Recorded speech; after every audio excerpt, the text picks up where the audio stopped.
இப்போ வந்து mixie jar வச்சுக்கலாம். நான் வந்து 200 கிராம் ரவை எடுத்துருக்கேம்மா. இது வந்து வறுக்காத ரவை தான், பச்சை ரவையை சேர்த்துக்கலாம். அதே போல் வறுத்து இருந்தாலும் பரவாயில்ல, நீங்கள் வந்து ஏற்கனவே வீட்டில் வறுத்து வச்சுருக்கீங்கன்னா அதையும் சேர்த்துக்கலாம். கூடவே 2 ஸ்பூன் மைதா சேர்த்துக்கலாம். 200 கிராம் ரவைனா 2 ஸ்பூன் மைதா, 2 சிட்டிக்கு அளவு பேக்கிங் சோடா சேர்த்துக்கலாம். கெட்டி தயிர் 2 ஸ்பூன், கூடவே ஒரு பச்சை மிளகாய், கொஞ்சமாக இஞ்சி துண்டு, ஒரு வெங்காயம் எடுத்து சின்ன சின்ன பீஸாக கட் பண்ணி வச்சுருக்கேன். கூடவே தேவையான அளவு உப்பு சேர்த்துக்கலாம். நம்ம வந்து ஏற்கனவே தயிர் சேர்த்துருக்கோம். இப்போ வந்து ஒரு 1/4 கப்பு தண்ணி. இதை வந்து நல்லா நைஸாக அரைச்சி எடுத்துக்கலாமா. இந்த அளவுக்கு திக்கு இருக்கணும், ரொம்ப தண்ணியாக இருக்கக்கூடாது.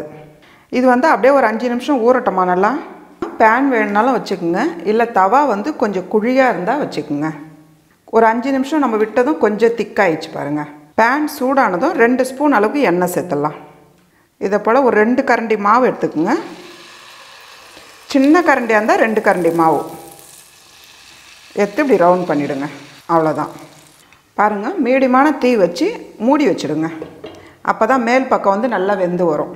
பாருங்கள், நம்ம சும்மா 1 நிமிஷம் தான் மூடி வச்சுருக்கோம். இதுக்கு வந்து ஒரு கார சட்னி, தேங்காய் சட்னி இருந்தாலே போதும், சைட் டிஷ்ஷு ரொம்ப நல்லாயிருக்கும். பாருங்கம்மா, 2 பக்கம் இந்த அளவுக்கு நல்லா செவந்து வரணும். அவ்வளோதாம்மா, ரொம்ப சிம்பிளான நல்ல டேஸ்டான காலை உணவு ரெடி.